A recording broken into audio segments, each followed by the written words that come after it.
Comment roam efficacement, partie 2. Salut BG, cette vidéo fait écho à ma première partie sur le roaming, donc si tu ne l'as pas encore vu, je t'invite à aller y jeter un œil. Les deux vidéos restent indépendantes, donc tu peux très bien aussi juste regarder celle-ci. Enfin, t'es grand quoi, tu fais ce que tu veux. Bref, dans cette vidéo, il va être question de savoir quand roam. Savoir reconnaître les bonnes opportunités de roam est essentiel afin de pousser l'avantage sur votre lane, ou revenir dans votre partie après un mauvais début. A noter que dans cette vidéo, je vais essentiellement traiter du roaming sur les side lanes, et pas les invades que je traiterai sûrement dans une autre vidéo. Et donc sur ce, entrons dans le vif du sujet. La première chose à faire une fois que vous avez setup votre roam correctement, assurez-vous d'avoir les ressources nécessaires pour jouer votre roam.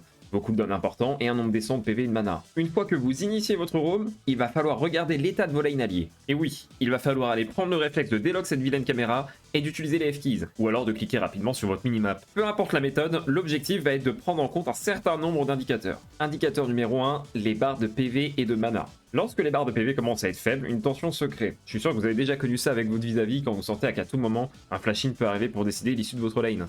Et bien là, c'est exactement pareil. Et vous voulez être là pour que si la tension éclate, vous puissiez soit faire en sorte de sécuriser le fait que votre botlane gagne son 2v2, ou tout simplement ramasser les miettes si jamais votre botlane a perdu. Indicateur numéro 2, l'état de la vague de sbires et la position des laners. Par état, j'entends la position et la dynamique de wave. C'est important de calquer ses roams en fonction de celle-ci. Car si la wave adverse push vers votre tour, alors vous pouvez être sûr que les adversaires vont devoir prendre des risques pour pouvoir accompagner cette vague sous tour. S'ils avancent pour assurer leur crash, alors vous pouvez les punir avec un gank bien placé.